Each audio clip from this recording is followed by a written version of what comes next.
दोघांनाही विचारायचंय, आणखी एक ब्रेकिंग आहे, काही व्हिज्युअल आपण पाहतोय। पंतप्रधान नरेंद्र मोदींनी जी एक हाय लेवल मीटिंग घेतली आहे, त्या हाय लेवल मीटिंगची दृश्य आपण पाहतोय। हाय लेवल मीटिंग मध्ये कोण कोण आहे?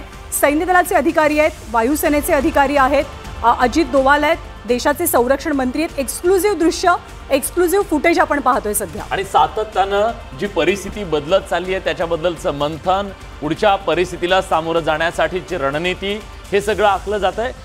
पहलगाम मध्ये झालेला दहशतवादी हल्ला आणि त्याच्यानंतर भारतानं उचललेलं कठोर पाऊल, या सगळ्या पार्श्वभूमीवर आपण बघतोय की सातत्याने या सगळ्या बैठकांचं सत्र सुरू आहे। अगदी बरोबर आहे विलास। याच्यानंतर आपण जाऊयात आपले प्रतिनिधी प्रशांत लीला रामदास यांच्याकडे। ते दिल्लीमधून आपल्यासोबत जोडले गेले आहेत। प्रशांत, काय सांगाल? काल सुद्धा रात्री हल्ले झाले होते पाकिस्तानकडून, त्याच्यानंतर आत्ताही जेव्हा 8-8:30 वाजायला आलेले आहेत त्यावेळेला सांबा सेक्टर, जम्मू काश्मीर असेल किंवा इकडे पंजाबच्या दिशेनं जी बॉर्डर लाईन आहे त्या ठिकाणी स्फोटाचे आवाज येत आहेत आणि अशाच सुरू असलेली ही हाय लेवलची मीटिंग।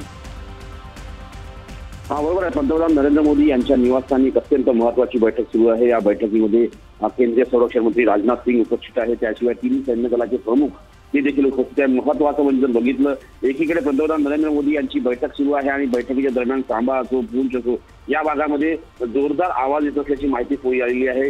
होऊ शकतं क्रॉस फायर ज्या पद्धतीनं पाकिस्तानच्या दिशेने गोळीबार केला जातो त्याचाही आवाज असण्याची शक्यता आहे। सध्या या संदर्भात कोणीही भारतीय लष्कराने स्पष्टपणे बोलण्यास तयार नाही, पण अतिशय महत्त्वाचं आहे की आज ज्या पद्धतीनं पूंछ असो, सोबतच उरी असो किंवा मग यानंतर जर बघितलं आपण पहलगाम असो, पहलगामच्या जवळ क्षेत्रात असलेलं इतरही क्षेत्र असो जिथे केस फायर व्हायोलेशन झाल्याने दहशतवाद्यांची घुसखोरी होण्याचा प्रयत्न आहे, त्याचमुळे पाकिस्तानच्या दिशेने जोरदार गोळीबार केला जात असल्याची माहिती पुढे आलेली आहे। महत्त्वाचं म्हणजे त्या संदर्भात अतिशय या घडीला अत्यंत महत्त्वाचं आहे की पूंछ मध्ये आणि खास करून जर बघितलं आपण तर सोबतच जर बघितलं आपण तर काही ठिकाणी या पद्धतीने जोरदार आवाज येत असल्याची माहिती पुढे आलेली आहे। या सगळ्यांमध्ये अत्यंत महत्त्वाचं आहे की सांबा जी सेक्टर आहे, ज्यामध्ये या सांबा सेक्टरमध्ये कालही जर बघितलं तर काल सांबा सेक्टरमध्ये 8 दहशतवाद्यांना ठार करण्यामध्ये भारतीय लष्कर यशस्वी झालं होतं।